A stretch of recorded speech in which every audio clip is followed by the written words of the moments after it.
Good morning, good afternoon to everyone, depending where you're joining us from. Thank you for joining this event with all of us. We appreciate you taking the time to be a part of this. And over the next 90 minutes, I am looking forward to presenting or to hearing together with three of our speakers some very interesting and different perspectives that both look back at what happened at COP26 in Glasgow, but more importantly, look forward over the next 12 and 24 months towards what is going to be, what can we expect at COP27 and COP28 in Egypt and the UAE over the next 2 years. My name is Ian Kaplan. I am the founder of the Climate Savers, which is a networking and collaboration platform. And I'm going to be your host for today. I'm going to ask that everyone please mute themselves. There'll be an opportunity to ask questions later. So what I'm going to do is I'm going to ask each of our speakers to present themselves. We're going to take about a minute. They'll introduce themselves, and then we're going to dive right in. We have a guest speaker followed by our three speakers who will be giving their presentations. Afterwards, we're going to be doing kind of a round robin where I will ask a question. Each of the speakers will have an opportunity to respond to that question. And then after that, if we have time, we can have a quick Q&A session. So having said that, Lisa, would you like to please introduce yourself? Thank you very much, Jan. Someone used to say, ladies first, so I'm happy to take the lead here. Very excited to be here. My name is Lisa Mazzon. I'm part of the Italian team of Climate Partner. For the past 2 years, I've been a sustainability manager for a leading fintech company based in Zurich in Switzerland. But I'm here today not in the shoes of Climate Partner, but rather in the shoes of the founder of Caldo, which is a blog on climate change and sustainable development that I founded 7 months ago. Pretty exciting journey so far. And the aim of Caldo is to democratize basically the science of climate change and sustainable development. So to make it more accessible so that ideally even my mom and my dad could understand it. Still on the way to get there, but I hope that during our conversation today, I'll try to clarify some points, even trigger some questions. So very much looking forward to this event. Thank you, Jan, for organizing it. Thank you for being with us, Lisa. Giorgio, would you like to introduce yourself, please? Thank you, Jan. Hi, everyone. Very happy to be here today. I'm Giorgio Bertolini. I'm head of Climate Partner Italy. We opened the office less than 1 year ago, and it's growing nicely. But yeah, thank you again, Jan and Liad and James, everyone, for setting this up. Very look forward to see what we can do together to save our planet, I'll say. Thank you. Well said. Liad, please, would you like to introduce yourself? Yeah, hello everyone. It's an honor to be here. It's even a great honor to be the host of the technical host of this, the virtual host of this event. I'm head of Shibolet ESG. Shibolet ESG is an Israeli consulting firm. We offer the full spectrum of ESG service, from writing sustainability reports, GRI, SASB, conducting audits, quality assurance, and strategizing net zero policies for corporations, including carbon footprinting and etc. I've been engaged in environmental activism for 20 years or more. Started my way 20 years ago as a head of Greenpeace in Israel. Later on worked in other NGOs, and I participated in Glasgow about a month ago, so I have quite a lot of, I think, interesting insights to share with you all. Great, thank you very much, Liad. And thank you also for co-hosting this together with me and with the rest of our speakers. And last but certainly not least, James, would you please introduce yourself? Hi, thank you, Ian. Good morning, good afternoon to everyone who is tuned into this session. Thank you, Ian, for organizing it. And greetings to my colleague presenters. So my name is James Hospitalis. I am a medical doctor, a public health specialist. I'm a father, I'm a grandfather, and I live in paradise. I live in the Caribbean. We just have a few climate-related problems like hurricanes and sea level rises that are eroding the conditions for life out here. I've seen that damage to the environment continuing in all of my life, so across climate timescales. I mentioned I'm a doctor. I worked for the WHO system for some 20 years in the Americas, all over this region, and also in the WHO Europe region. And my experience has shown me that, and I'll make some of these points in my presentation, that climate change is the biggest threat to public health because it is destroying the conditions for life, all kinds of life, but of course, human life. When I retired from that system, I was the head of the Caribbean Public Health Agency. I retired from that 2 years ago, and I founded Earth Medic and Earth Nurse, which is to try and mobilize the 40 million doctors and nurses in the world to be champions for a healthy Earth. Without a healthy Earth, you cannot have healthy people. And that understanding is finally bridging between the climate circles and the environment circles and health circles. I think COP26 was the first time there were so many health voices, and you could expect to hear that increase in future years as health is a common denominator. If the air quality is bad, if you don't have food, if you're forced to migrate, your health is going to suffer. So I'm going to be talking about that in the session coming up now. Thank you, James. And so having given that introduction, I'm actually going to hand the mic, or the virtual mic, back over to you. And James is going to lead off with a special presentation where he's going to be talking about the connection between health and climate change. Very often it is not discussed, but when you start to think about it, it's very apparent that, in essence, the two are inseparable. So please, James, you should be able to share your screen as well. Yep, thank you. Let me just share the screen, if I can get it right.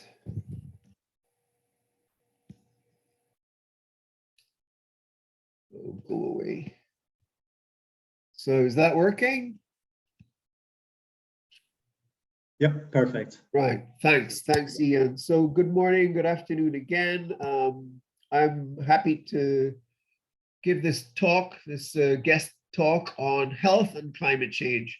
Usually when I give this talk, it's climate change and health. And I start off because I'm talking to health professional audiences, and I try to explain to them what is climate change.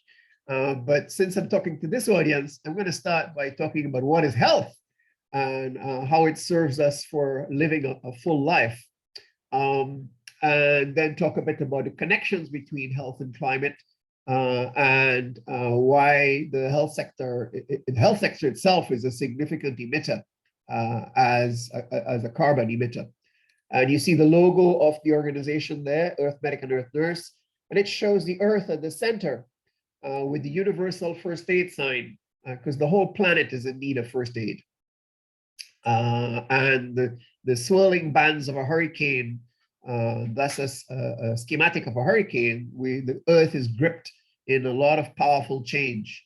I hope, Earth Medic and Earth Nurse, we can mobilize the 40 million nurses and doctors in this world to raise their voices in support of this. The reasons why I do what I do, well, I have 2 grandchildren. And it's my lovely wife there, and our 2 grandsons. That's me up in a tree. So I'm trying to stay young. And when I look at them, when I look at those boys, I think, what kind of world are they inheriting? And what can I do that's going to make a difference? What can the medical profession do that's going to make a difference? And when we come to 2030, when we come to 2050, what can we say that we did that made a difference to this planet we're living on? I live in Trinidad and Tobago on the northern coast of South America. And there you see, there we are in the world. There we are on the northern coast of South America. And that's this little twin island state. For 100 years, this country has exported oil and gas. So we're part of the problem, mostly to the eastern seaboard of the US. And recently, just down south here in Guyana, they discovered major finds of oil and gas. And Guyana is set to become the highest per capita exporter of oil in the world in the next 5 years. Venezuela is right next to us, and that's the biggest reserves of oil in the entire world. I asked a Venezuelan politician recently, if you guys come, opposition, if you guys come to power, will you leave the oil in the ground?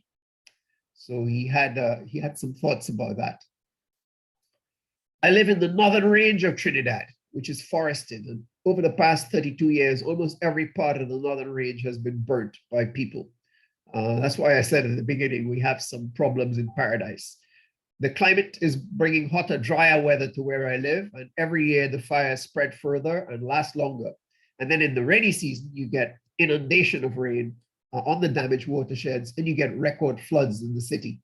And everybody complains, but they don't see the connections between all of these things. So getting that understanding into people's minds about the connections between climate and the increased heat and fires, and then the floods that come afterwards, is an important objective. I guess my tenet in this talk is that climate change touches everything, and so does health. Health touches everything. So much so that 200 medical journals, in an unprecedented show of solidarity, because they never did this before, warned that climate change is the biggest threat to public health last year in a publication just before the COP. I've been talking about health, but what is health? Well, it's a state of physical, mental, and social well-being, not just the absence of disease or infirmity. And good health helps us to live a good life. You can love, you can work, you can produce if you are healthy. If you're not healthy, it's harder to do those things. In fact, if there's anybody Spanish on the line, the Spanish have a toast, salud, amor, pesetas y tiempo para gozarlo. And that means health, love, and some money and time to enjoy it. Now, public health, which is my specialty, is the science and art of promoting and protecting whole populations. So there are parallels with medical practice, but we use different tools, and the time scale is different. The time for a person seeing a doctor with a problem might be a few weeks, a few months. Public health time scale is typically years of making a diagnosis of what's wrong with a community, having policy and preventive measures put in place, and then following up. In Earthmedic, we believe that health professionals have a duty of care both to people and to the planet. This is a banner from our launch 18 months ago with outrage and optimism pictures. This is a flood in my own country where the country was cut off north from south, first time ever. These are fires in Africa. These are hurricanes. These are young people waking up and protesting. Part of the solution is alternative transport like biking and walking.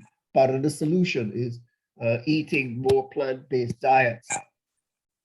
Now, what are the determinants of health? Many people think, oh, health, I got to see the doctor regularly, right? Well, it turns out that's maybe 10% of why you're healthy, if you're getting a regular checkup and your shots and so on. How you behave, smoking, drinking, eating, physical activity or not. These are really important in driving our health. The social and economic factors are important, whether we have a job or not, where we live, the school we went to, etc. The physical environment. Now, I would argue that this is actually bigger than this chart shows, especially with climate, and our genetic inheritance. So choose your parents wisely if you want to be healthy. What is climate change? This audience is probably familiar. It's long-term change in weather patterns. So if somebody says, take the umbrella, it's going to rain, that's weather, short-term change. But if an old fisherman says the sea never used to be this high, that's climate. And the biggest driver of climate is, as this audience probably knows, human activity producing greenhouse gases, particularly carbon dioxide and methane, from energy production, agriculture, food, transport, the destruction of nature, and that causes global warming. If you look at the whole planet, there are very worrying things happening, as you probably know. We're approaching a number of tipping points up in the Arctic, down in Antarctica, as permafrost is exposed and you get more heating up and more greenhouse gas emissions. So those are things we cannot control. We're playing with trouble. We're playing with fire, as the saying goes. And the Earth has a fever after thousands of years of stability, about a 1.2 degree rise. That doesn't sound very much, but that heat is mostly in the oceans, and it's the equivalent of 5 Hiroshima atomic bombs per second, every second for the last 25 years. That's how much pressure we're putting on Mother Earth. And that kills a lot of things: fishes, marine mammals, beaches, bleaches our coral reefs, etc. So I'm trying to establish that patient Earth as a whole is sick, and that causes a health crisis, and health professionals are beginning to wake up to this and demonstrate. At the end of May last year, before the COP, I was part of an initiative to deliver a petition to the WHO Director General, Dr. Tedros, to say that we've got to stop this. This is undermining all the progress we've made in human health. If you look at the last couple of years, the 1 degree rise in temperature, what are the signs and symptoms that our natural system is deteriorating? Well, you would know we've had record heat in the United States, all over the world, where you're based, Ian, in Israel and in the Middle East, North Africa, it's phenomenal. Many people are living at 50 degrees or more. The wildfires, the storms, the floods, the biodiversity loss, and this has implications for health because insects pollinate our food systems.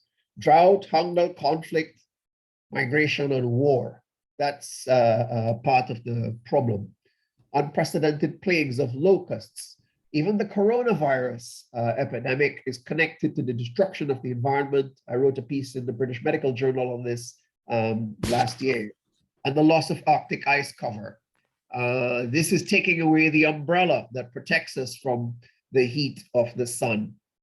Now, what are the connections between health and climate? Well, if you look at the center of this chart, rising temperatures, more extreme weather, rising sea levels, increased CO2, that affects the quality of the air. It changes vector ecology. You get more respiratory problems, water and food quality, water and food insecurity. Dry areas become drier.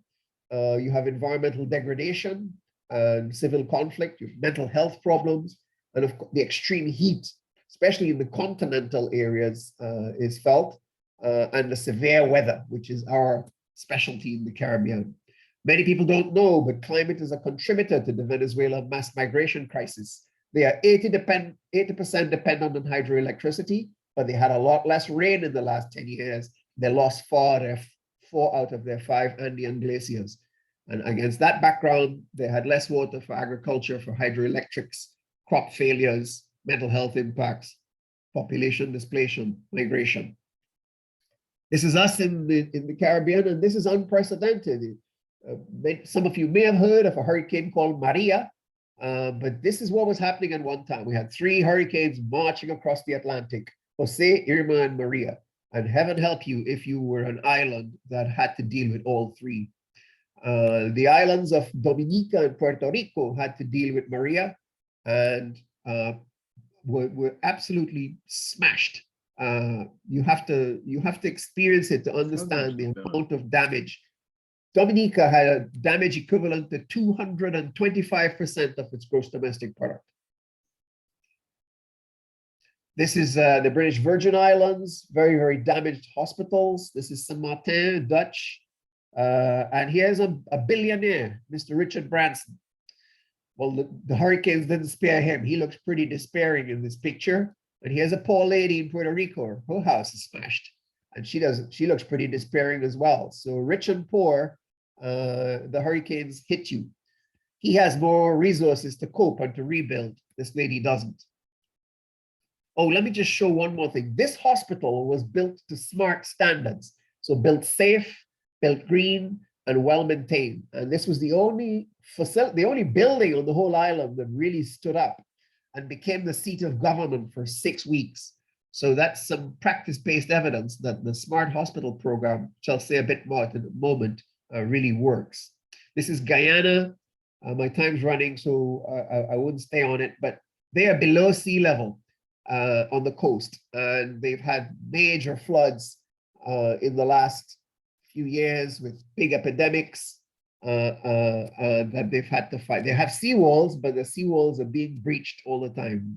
I think they need to consider moving the capital of the country.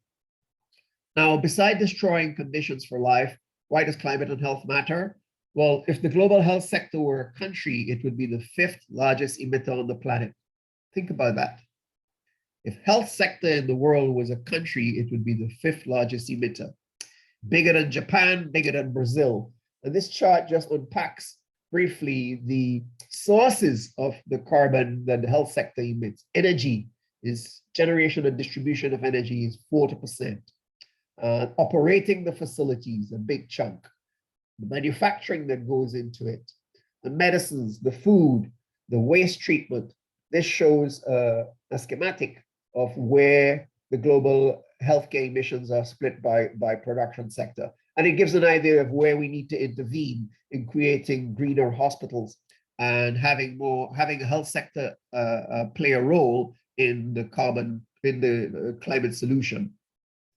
This is the best buy as far as I'm concerned. In the WHO in the Americas, the Smart Hospital Program is the best buy in savings of money and also in making facilities safer and greener. So the question is how to scale that up in the Caribbean. We have about 50 hospitals that have been through this program, but we've got 500 in all. So how do you go from 50 to 500? There's something that Ian and I have been discussing, how to rapidly scale up these hospitals in the Caribbean and worldwide. If your island has been through a storm and your house is blown away, the last thing you need is the hospital is also blown away when you go to seek care.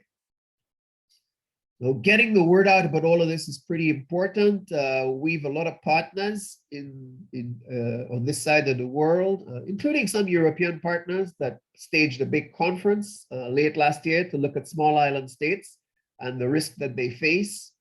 We had prime ministers opening it and the head of the Commonwealth Secretariat and so on, with great science and great inspiration from some of our leaders. We had 2 report outs at the COP. One was Voices from the Caribbean SIDS. This was the only session focused on small island developing states, which are highly vulnerable to climate.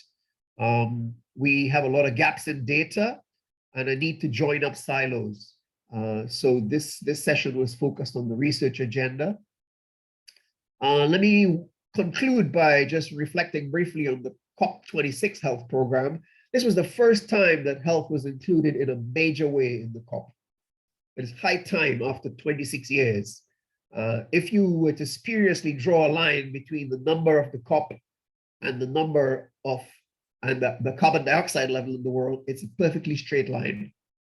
It appears COPs are contributing to climate change, if you wanted to be mischievous. But maybe the situation would have been worse if we didn't have COP.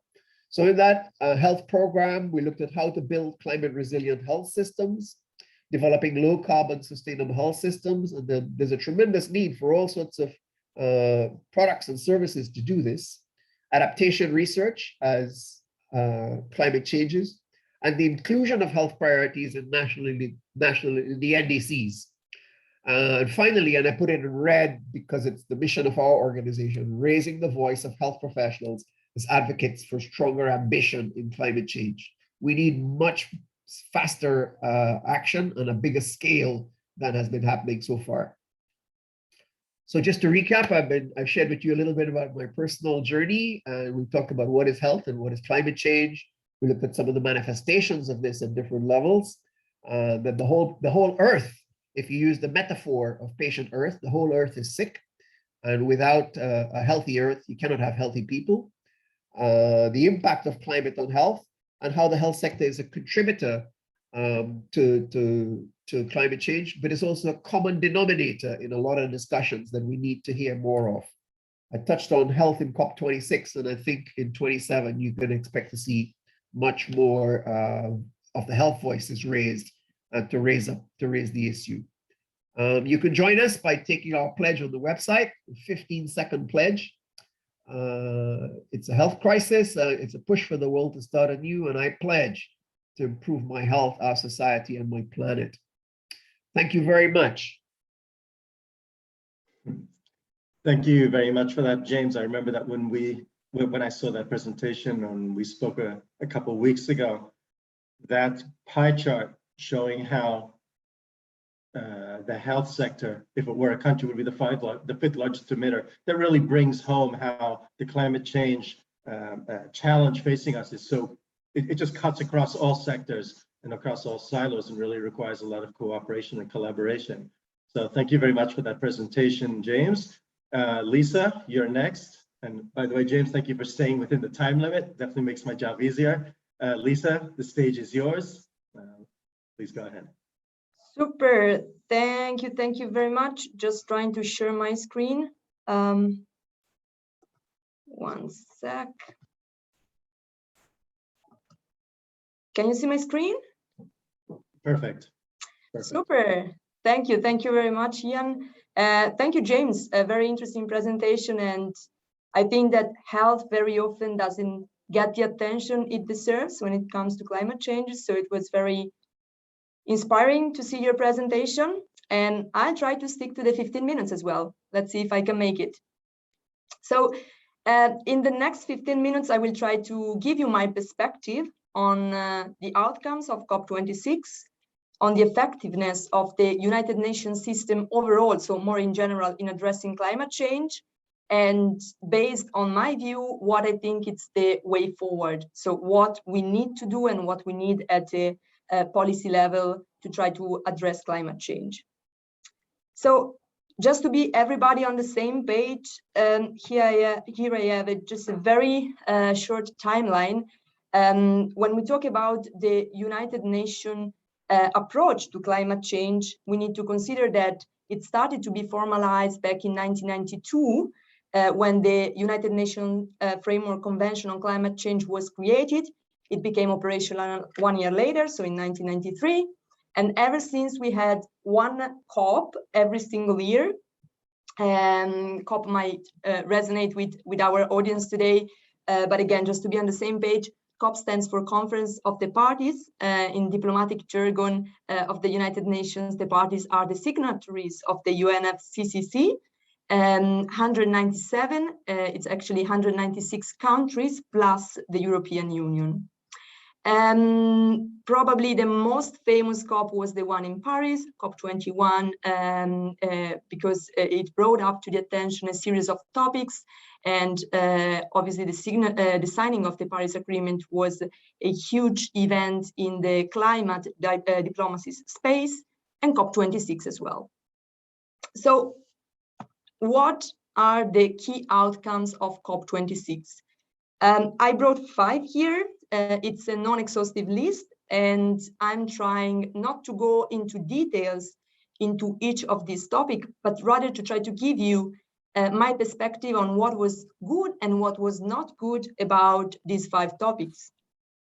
So when it comes to the methane emissions, I was asked a couple of times, wasn't carbon dioxide already an issue? Wasn't it enough already?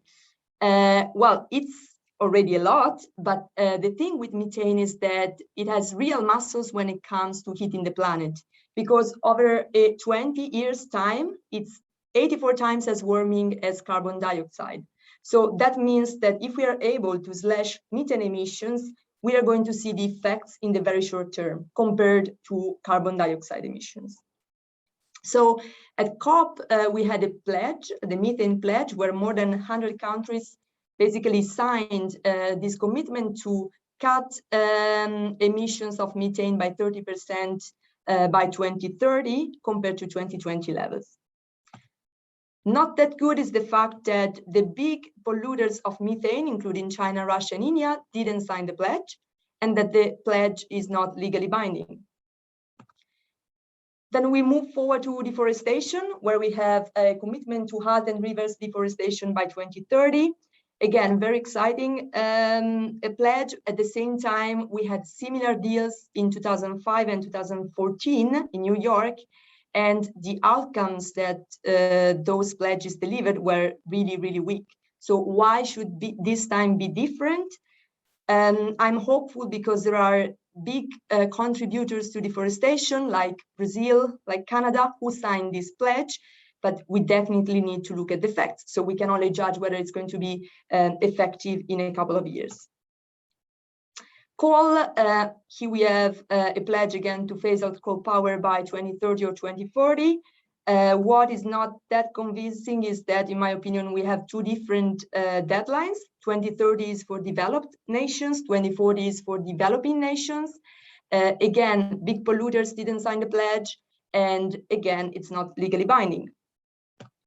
Then we move on with finance, trying to be very quick here as well. I am very positive because there was an additional a pledge on financial issues, which are essential in addressing climate change. As a general statement, what is not really convincing is that we were not able to deliver on our promises, because in 2009, developed nations pledged to mobilize, committed to mobilize 100 billion US dollars every single year by 2020, and they didn't. So we are still falling short of 20 billion. The question is, how is it possible that we commit to something else if we are not delivering on what we have committed upon already? And the last one is about carbon markets, which in my view are essential to address climate change. A lot was already achieved during COP21 in Paris. What was missing was in sort of an operational, it's called Paris rulebook. So the set of rules needed to transform these carbon markets to put them into action in an effective way. The point that disappointed me the most is that there is this carryover of zombie credits, so carbon credits that date back to 2013. And obviously, when you have such old credits, the additionality of these credits is questionable. So the idea is that those companies or those entities that will buy these credits will somehow rule out those old ones. Now, I was trying to reflect, ask myself, was COP26 a success or was it a failure? Maybe you have read a lot as well. I think that to get the right answer, we need to ask the right question. And in my view, COP26 was a success if we compare it to COP25, COP24, because obviously progresses were made compared to those previous COPs. But for me, the right question is another one. And the right question is this system, the United Nations system, when it comes to climate change, effective at all in addressing climate change? And if we look at the facts, we can see that the CO2, the carbon concentration in the atmosphere, has been marching up 2 parts per million every single year for the past 30 years. So since the United Nations Framework Convention on Climate Change was founded. So I question and I doubt that this system is really delivering results, because what we can see here is that, again, CO2 has been increasing over the past 30 years, even during the 2008 financial crisis, even during the lockdowns in 2020, 2021. And I think that the UN system is about bringing nations together, right? United Nations. And it has an ambition, and the ambition is to create a sort of a carbon cartel, so that every country commits to reducing emissions and benefits from a general output, which is less global warming. But from my perspective, like any cartel in the world, it's not just a matter of carbon cartel, but it's intrinsic in the cartel system. Every part has the so-called killer incentive, or if you want to use economic jargon, free rider problem. So push the others to do the hard work, promise that you will do it as well, and then cheat. Because we all like to get the benefit from it, but we struggle when we need to face the cost, because addressing climate change is not going to be cheap, and it's going to cost a lot, actually. So this is the reason why I believe that the UN system at all is probably not the most efficient solution, most effective solution in addressing climate change. Now, I want to share you a couple of graphs. So this one is about the CO2 emissions per year in China and in the UK. The dark line is obviously China. If we look at this graph, it's easy to say China is responsible for climate change, is responsible for global warming. Look at how emissions skyrocketed over the past decades. But we also need to think those CO2 emissions relate to the production, right? And we also need to think about the consumption. So there is a distinction between production of CO2 emission and consumption of CO2 emissions. This is the case of the United Kingdom, and this is the case of China. Just forget for 1 second that United Kingdom is overall decreasing trend and China is on an increasing trend. Just focus on the fact that in the United Kingdom, the annual consumption of CO2 emission is higher than the annual production. And in China, it's the opposite. What does it mean? It means simply that United Kingdom is importing goods, and therefore it's importing consumption of CO2 emissions. And although the trend is decreasing, what we can see is that the delta is increasing. So back in 1990, the delta between consumption and production of CO2 emission was around 68 megatons of CO2, which in 2018, it's around more than twice that number. So the point here is what happened? How is it possible? And what happened over the past decades is simply that Europe has deindustrialized from energy-intensive production, has basically relocated it somewhere else in the world, and specifically in China. This is extremely evident in the case of the UK. That's why I picked that country. I mean, I like the UK, nothing against it, but I think it's a very emblematic, very symbolic case. And here we can see even reflected in the GDP evolution, so gross domestic product evolution in the UK, what we can see is that 50 years ago, GDP was 56% from services and almost 40% from the manufacturing industry, which is by definition way more polluting than services. Last year, 2020, it was 2 years ago, 2020 was actually already way different. So the part of services has increased dramatically as a share of the GDP in the UK, and the manufacturing share has shrunk, has reduced consistently as well. So what does it mean? It means that, again, we need to ask the right question to get the right answer. And the right question is, where do the products consumed by UK people come from? And they come from China. The problem with the UN system, again, is that it considers, so those pledges and targets that we can see and hear from countries to reduce their CO2 emissions by 30, 50, 70% by 2050 relate to what is so-called territorial unilateral production of CO2. So I set the target myself, and I set it on the production of CO2. So when the UK has relocated the production of steel, cement, aluminium to China, it has basically moved those things out of its carbon budget. So the point is, when we read such headlines like how Britain decarbonized faster than any other rich country in the world, or such commitments to cut emissions by 78% in 14 years, and we see a very excited Boris Johnson celebrating that, I would not be that excited, actually. I would rather try to consider those headlines with a grain of salt and try to understand what are we talking about. Because if I'm just relocating the production of CO2 to another country and I'm importing those goods, I'm still responsible for those emissions. And whenever we see these huge ships getting out of Chinese harbors with steel, cement, aluminium, and so on, which are directed to people in Europe or the US, we need to account that that production is physically taking place in China in terms of CO2 emissions, but it's meant and it's generated because of those who consume those products. And based on that, I'll quickly move towards the conclusion of this presentation, which is the suggested way forward from my perspective. So based on this, I think it's quite evident by now that I don't think the UN system is the only solution to address climate change. I think that there is one element which is absolutely fundamental, which is to put a price on CO2. When I say CO2, obviously it's a simplistic way to say greenhouse gas emissions. Today, polluting is for free, and it doesn't have to be. Until a few weeks ago, I was living in Zurich, in Switzerland, and if I was taking my garbage bag and throw it out of the window, I can tell you my neighbors would come to me and say, what are you doing? Are you crazy? Because we have a system to disassemble that garbage, to manage it.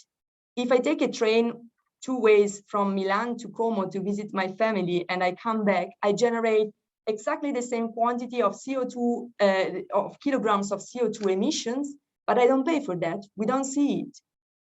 Also because we don't have a price on that one. And as long as we don't have a price, then we don't see the value of that. If we import a t-shirt from China and we have a tax at the border, which is a second element fundamental here, not just to put a tax on CO2, but a tax that applies at the border as well. And on this one, we have the carbon border adjustment mechanism being discussed these days. That already makes way more sense, because otherwise I would in the future relocate the production of certain products to those countries that don't have a tax on CO2 emissions. Second point is that the private sector plays a key role because it has a considerable influence over the concentration of greenhouse gas in the atmosphere. And on this one, I think there are already many companies that voluntarily embrace climate action. And when I say voluntarily embrace, I mean that they don't have to do that, but they do. They do calculate their greenhouse gas emissions, they do define reduction targets, and eventually they do offset those emissions. I know it's a very controversial topic, the offsetting of CO2 emissions, but I think what is really powerful about it is that by offsetting those emissions, you are voluntarily putting a price on those CO2 emissions. So you are paying a price for that. We might discuss whether it's the right price or the wrong one, whether it's ambitious enough or not. But the idea that you put a price on that as a company means that you add this voice to your balance sheet.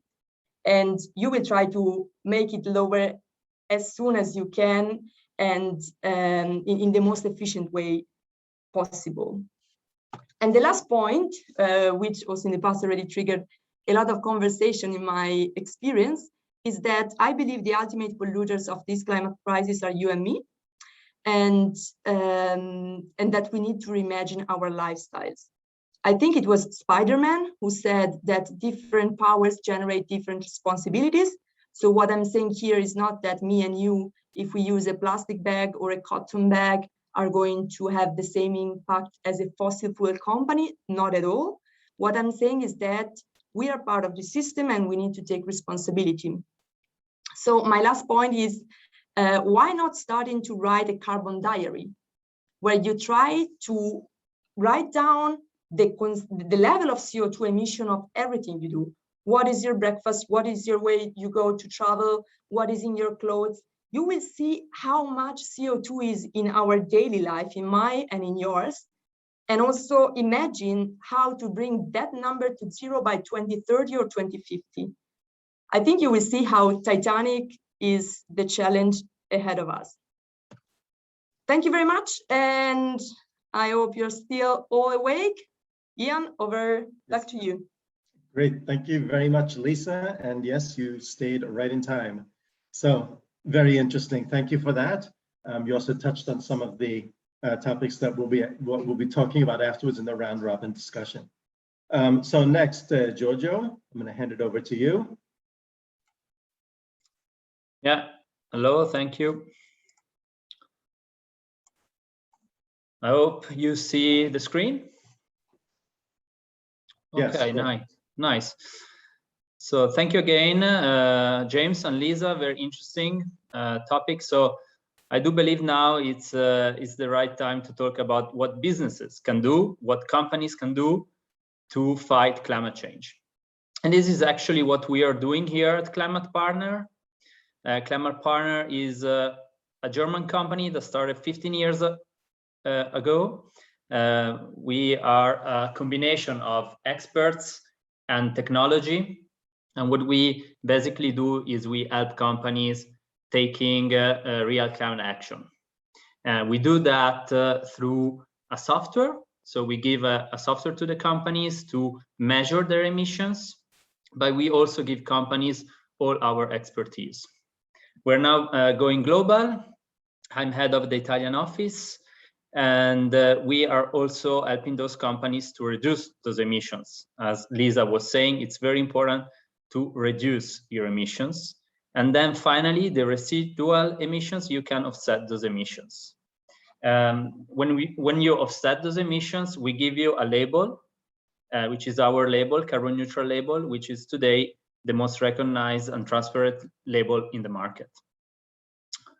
Here are some of the partners we are working with.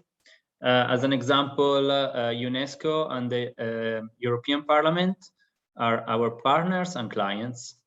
So just to give you an overview of the great partners that we are lucky to work with. Now, why are we all here today? Again, that's the issue. That's the global temperature rising. As you can see, before the pre-industrial era was not a big issue. But then when we started the production, when we started to scale, when we started to become a global, really a globalization, those temperature is just exploding. So it's really exponential, and it's a problem that our generation need really to face. What we realized as a generation, so what we really understood finally is that business and companies are not something separate, something independent from the environment. We are just one thing. And actually, the environment, the nature, the planet can still keep going even without us, without the business. But the business cannot be without the environment and the planet. That's something very simple, somehow stupid, but we're just realizing this today. And we do not have a lot of time. So we have less than 7 years to really fight this. Unfortunately, as Lisa was saying, current policies are not enough and will keep the global warming above 2 degrees. But we need to stay at, we should try to stay at 1.5 degrees. And for these, companies need to act because current policies are not enough. Luckily, companies are acting.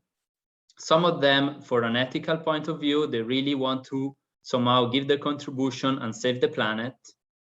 But then we have other main aspects that are pushing those companies, like the legislative pressures. It's coming hard. Then we have big investors. We all read about, think that from BlackRock, one of the biggest asset manager in the world, said yesterday, every company needs a proper planning in sustainability. Otherwise, we're not going to invest. Then you have the competitors, which are basically acting before you. So you as a company also want to move fast. And finally, last but not least, we have the consumers. We have a little girl like Greta and all her friends that are saying us, you need to do something. We're not going to buy your products if you are a fake company. And which are the industries that are affecting more in terms of emissions? Definitely our agriculture and the food industry is the main one. We are growing as a global population and we need every day more resources. And so emissions in that field, it's the main one. But then we need to realize that now even more every sector is related. So it's very hard to point the finger against a specific industry, but I'll say we all need to do our part. And here we go.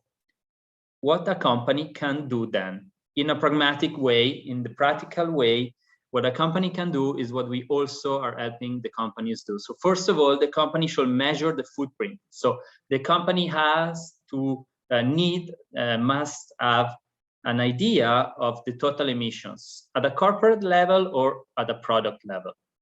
When you have an idea, when you are aware about the emissions that you are producing, then you can start reducing. So the second main step is starting to behave in a better way, change your materials, be more sustainable, be more circular. After that, what you can do, unfortunately, some emissions, the residual emissions will still be there. Okay, maybe you're gonna use a recycled package, but still some emissions will happen. So if you want to be a nice guy, let's say, you can also compensate those emissions through some certified projects like reforestation. At that time, when you offset, you neutralize and you become a carbon neutral company or a carbon neutral product, and you can finally communicate that to the world, which is also the last step, which is very, very important, because if you do well, but you cannot communicate, then there's not a return of investment, and it's gonna only be a cost for the company, and the company will simply be very afraid of investing or putting money in something that doesn't have a return. So let's start from the measuring of a corporate carbon footprint. How does it work? So in our case here in Climate Partner, we're giving a software to the companies. That's amazing because the company is independent. It's a scalable solution. It's smart, easy to use, and convenient, economically convenient. And here is a kind of a result. It's a sum up. The company will have a balance sheet of the total emissions they're producing, and it's divided in 3 scopes: scope 1, scope 2, and scope 3. In scope 1, we find all the direct emissions that the company is doing, like your vehicles, the logistics. You have a direct control. You can change those tracks, just do it, okay? Put hybrid or hydrogen or electric vehicles, all right? Scope 2 is mainly the electricity that the company is using. And so if you can use renewable energy, or you can either buy green certificates, please just do, because this is also helping to reduce the total balance sheet of your emissions. And finally, we find the scope 3. The scope 3 are all the indirect emissions. So all the emissions that the company is doing through third parties, suppliers, like you're buying the package from another supplier in the company, you don't have a direct control, but still this goes in your total balance sheet. So it's very important in scope 3 to do education, do academies, try to educate your suppliers. What happens with a product carbon footprint? You are producing a shirt and you want to sell this shirt to the market, and you want to be more planet friendly in terms of emissions. Then first you need to measure the emissions, and you start from the raw materials, the production, the transportation, the logistics, the use, and the end of life of the product. So we measure all the steps of the emissions, and we can get to a final result of the total emissions of, as an example, this nice bottle of wine it's doing. In this way, you can really focus on the area that are the main emitters, I'll say, okay? So in this way, in this specific case, we see the packaging is really the worst one. Okay, we measure, now we can start acting, we can start reducing. Here's where the company has to act. Now has an idea where she stands, where the company stands, and now it's time to really act. So imagine a company, it realizes it has a baseline of 300, should go to a target of 225, it's the target.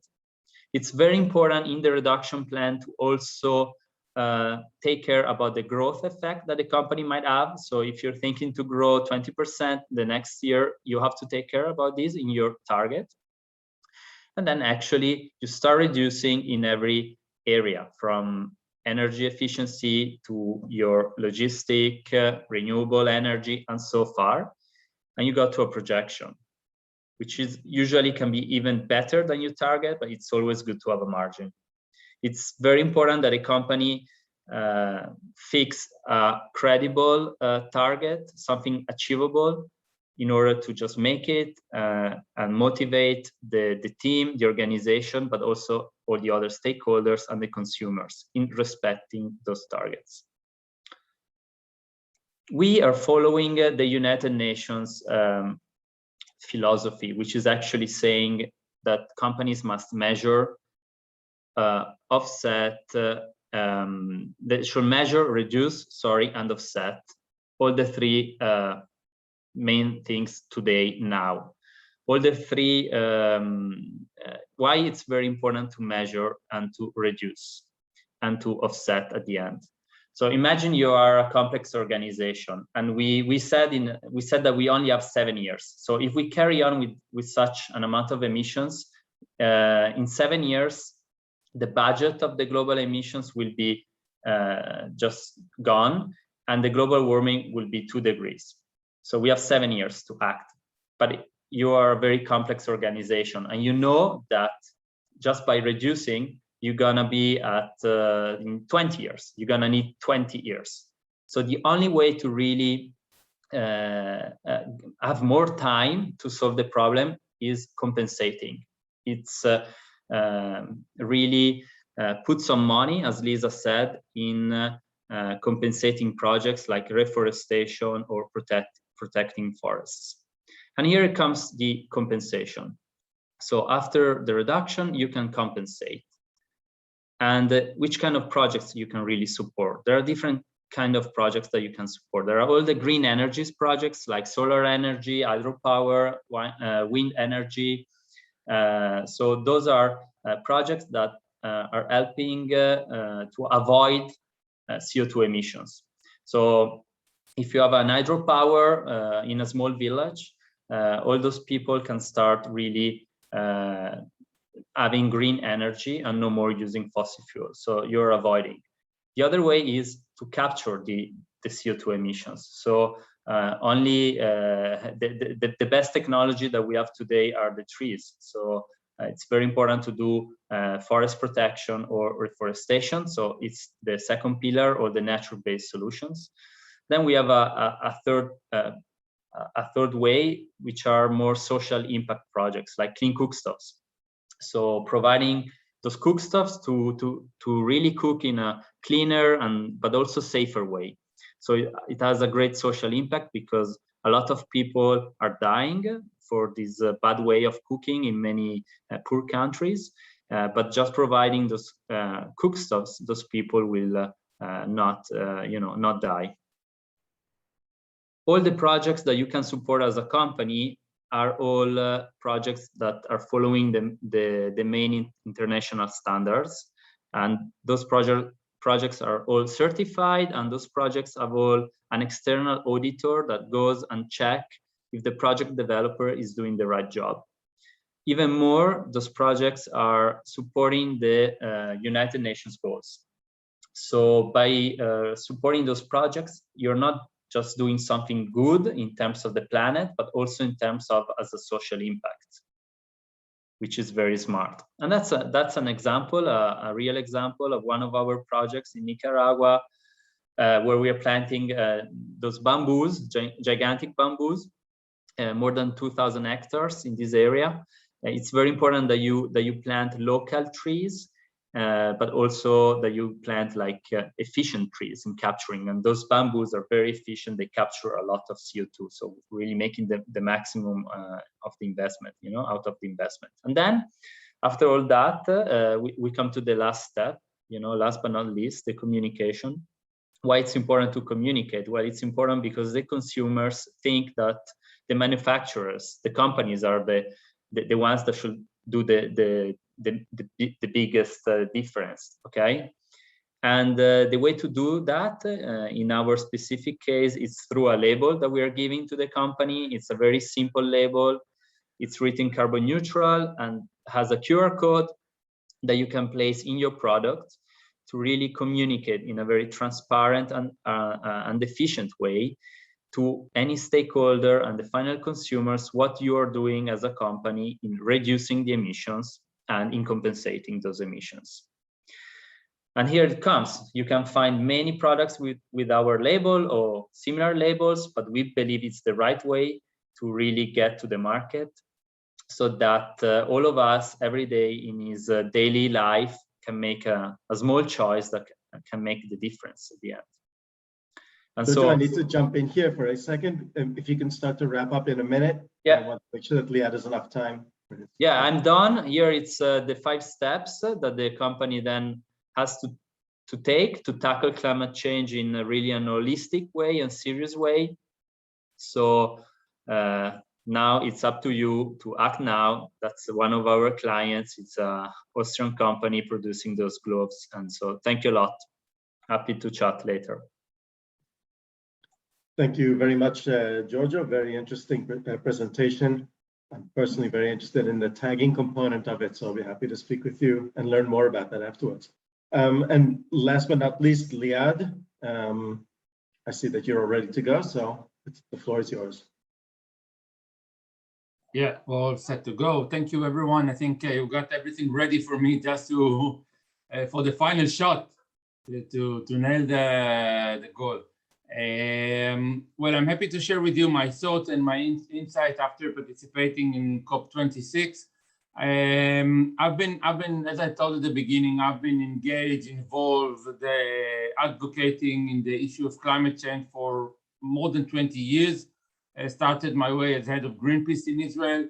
So I try to persuade people to reduce their carbon footprint when the IPCC reports were not yet published, and it was not more than a hypothesis of this whole issue of climate change. So I think we're in a very different landscape, and I think in this I don't know, roadmap or funnel from a very general idea to a very specific line of actions, I think we're in the right channel. What made me write the articles and initiate the first webinar that Ian participated and also encourage him to initiate this website was the fact that there were a lot of articles and kind of I don't know, rumors or kind of slogans running around that Glasgow was a failure. And I was going around, well, that's if it would have failed, it would have looked totally different, because we know how a failed COP looks like, and we had those kind of in the past, and it wasn't a failure. Maybe not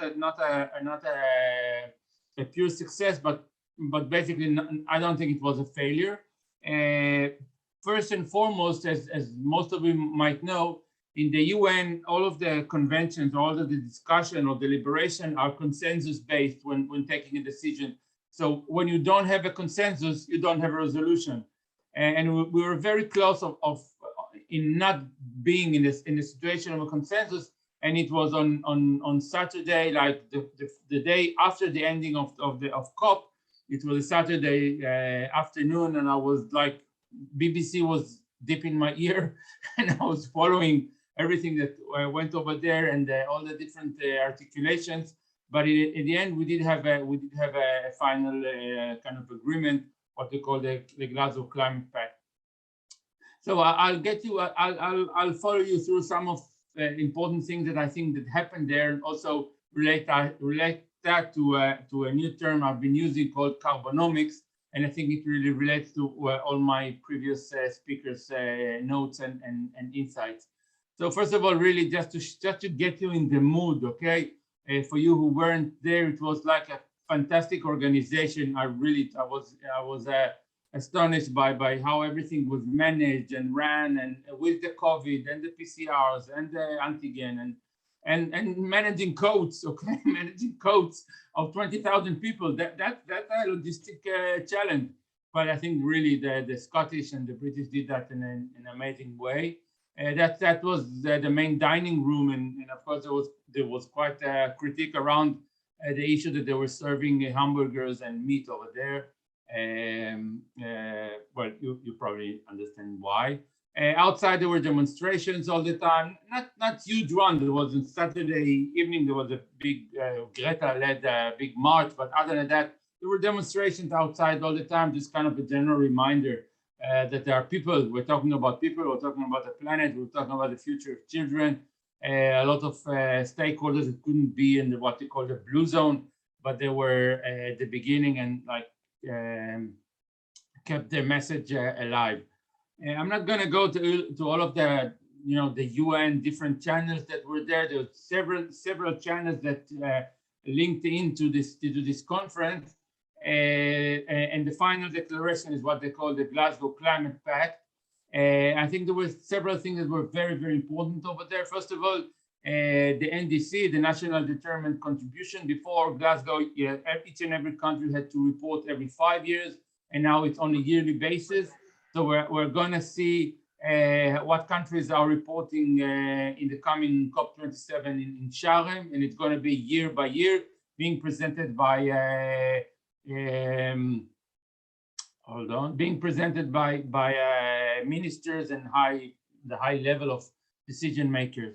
The other topic that I think was a focus of argumentation on Saturday was the fact that the phrase that was accepted was phasing down of unabated coal plant. Unabated basically is untracked, or you don't track the carbon emission out of that.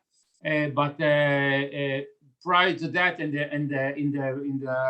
the draft that we got as participants, as members of delegations or observers, was phasing out, and then they changed that into phasing down. I think the phasing,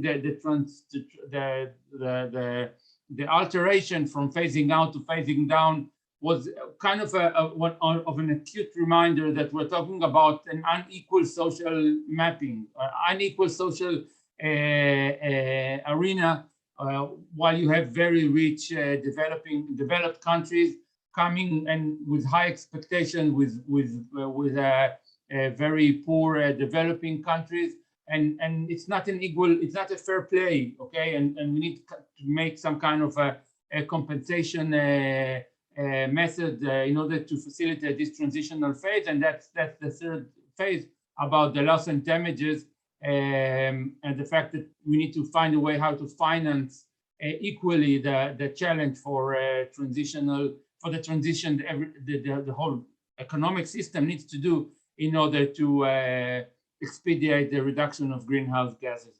So I think that's it's like a very long declaration. These are like 3 points that I found that are like the most important one, and they were up in the news.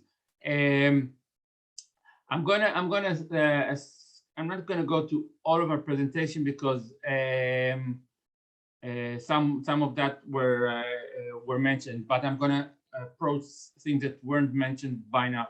So first of all, there were a lot of declarations, a lot of decisions, a lot of kind of volunteer agreement that were signed on my behalf. One of the things I've been dealing very intensely in the last 15 years or more, 10 years or more, is the whole issue of sustainability reporting. I brought to Israel in 2007 the GRI reporting guidelines. I've been specializing in writing sustainability reports and also doing that right now. And sustainability reporting arena is a very uncalm arena. Everything changes. There are new organizations coming up and coming down. And I think the issue that we have a major international accounting standard organization like the IFRS stepping in big time. And they just right now, a couple of, I think last week, they've appointed the former head of Danone as the head of this sustainability standard board, and the alignment that all of those organizations, the effort to align all of those standards into one coherent accounting guidance is an extremely important step.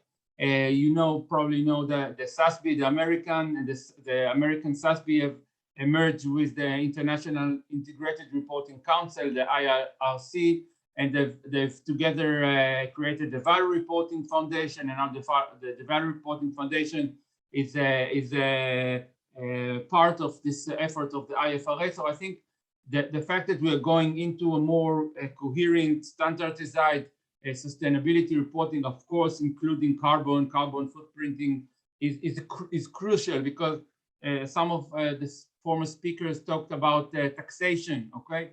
Carbon taxation, we know about climate laws in quite a lot of countries. Well, you cannot have a taxation system without an accounting system. There's no way of doing that.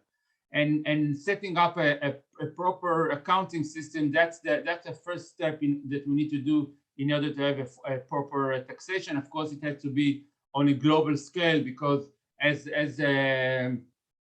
Lisa mentioned so correctly, carbon knows no border. And when you import products and goods, you import carbon, and when you export carbon goods, you export your carbon. And that reminds me that the early stage of Israel, of the Israeli settlements about 50 years ago, one of the main exports from Israel were oranges. Well, basically, Israel exported oranges, but actually it exported water. That's what it did. In Israel, there was very scarce in water, and didn't make any sense to take your water, wrap that in an orange, and send that abroad.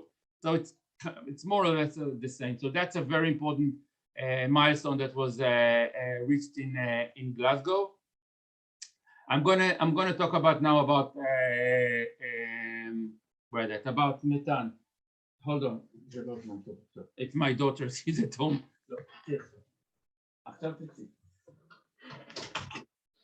That's what happened when you have kids at home with COVID and everything. But she just wanted to show me her homework. I want to talk now about methane, okay? Because methane, and it was also talked by Lisa, is the new kid on the block. And why it's the new kid on the block? It's the new kid of the block because each and everyone who's dealing with carbon accounting these days have to basically go back to the charts and recalculate their figures. Probably some of you know about this methodology called GWP 100. And it's now being replaced with a new methodology called GWP 20. GWP is a methodology talking about the global warming potential. And up till now, methane was addressed as a hazardous, as a greenhouse gas, and its warming potential was calculated on the time term of 100 years. And we know it's not the case. Methane really influenced the atmosphere on the short term, around 20-25 years. So in order to calculate one methane and transfer it or convert that into a carbon footprint, what we call CO2 equivalent, up till now they doubled it by 25, 24, something like that. But now we need to double that by 86, because that's what the new methodology of the GWP 20 means. Means methane is creating a lot of damage to our atmosphere, and it's doing that now. It's going to do that for the coming 20 years.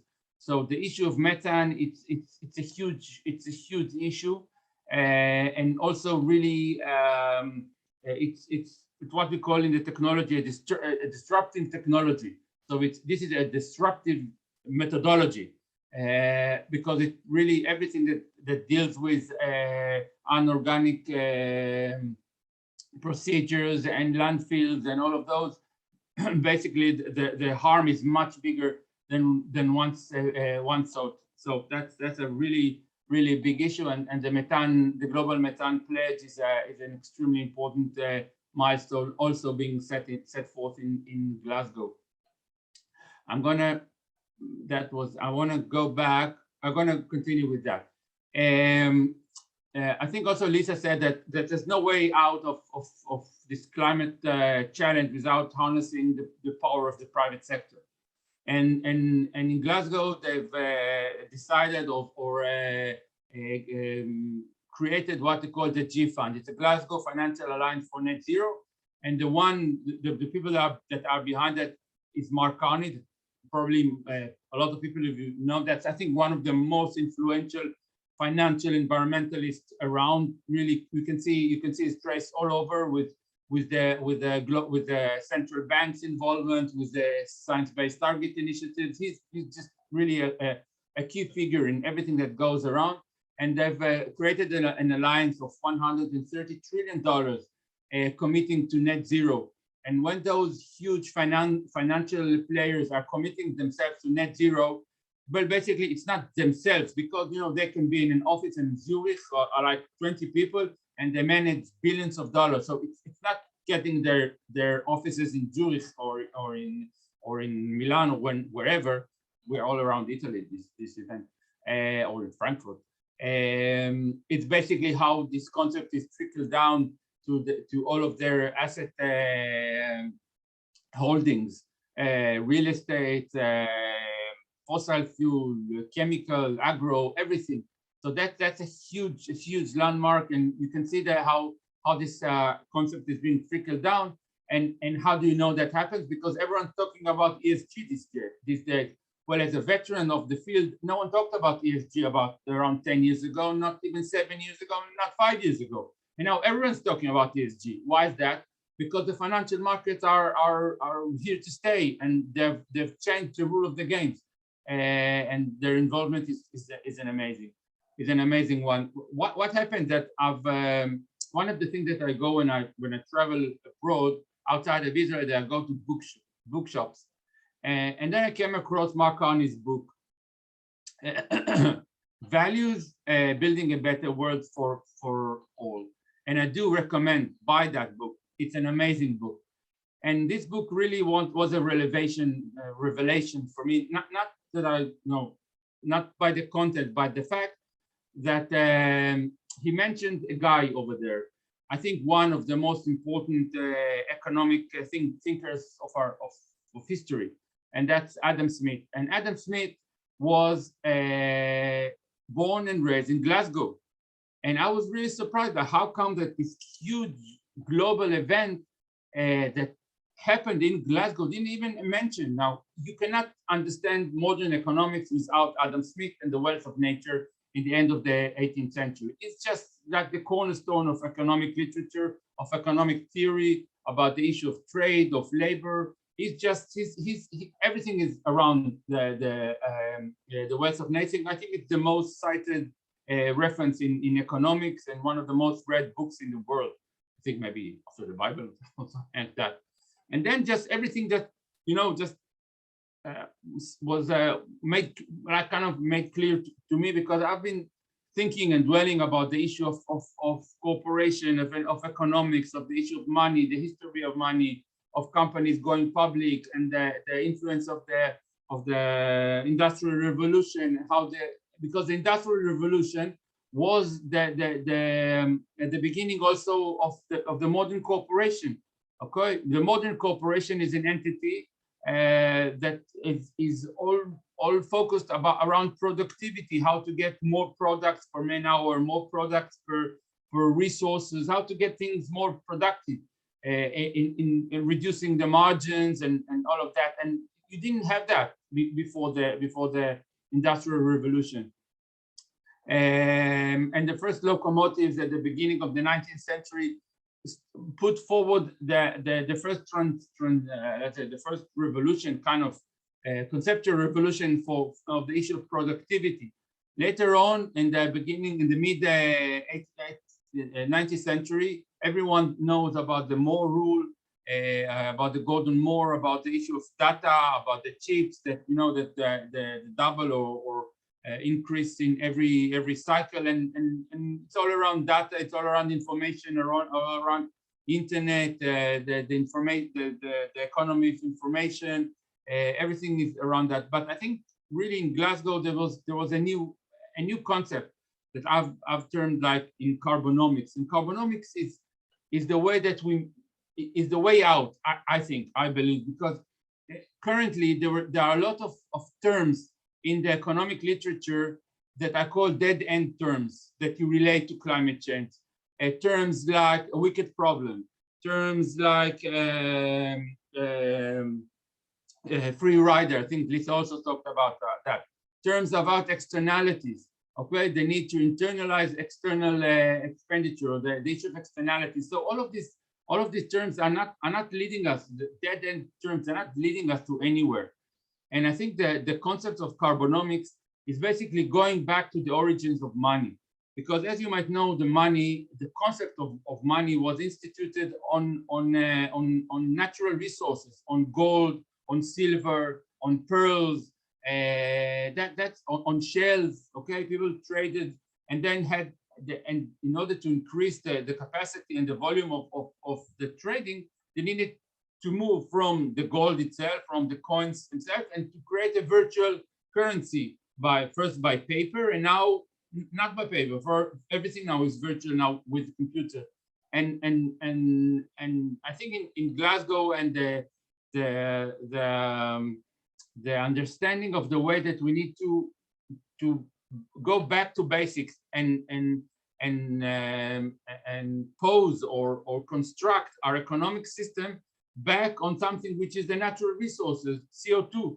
And as rightly presented by Giorgio, each and every country needs to go back and measure its carbon footprint, and everything is measured in CO2 and other greenhouse gases. So we're going back to a very natural-based system, and that's quite a revolution. I hope we'll be able to do that.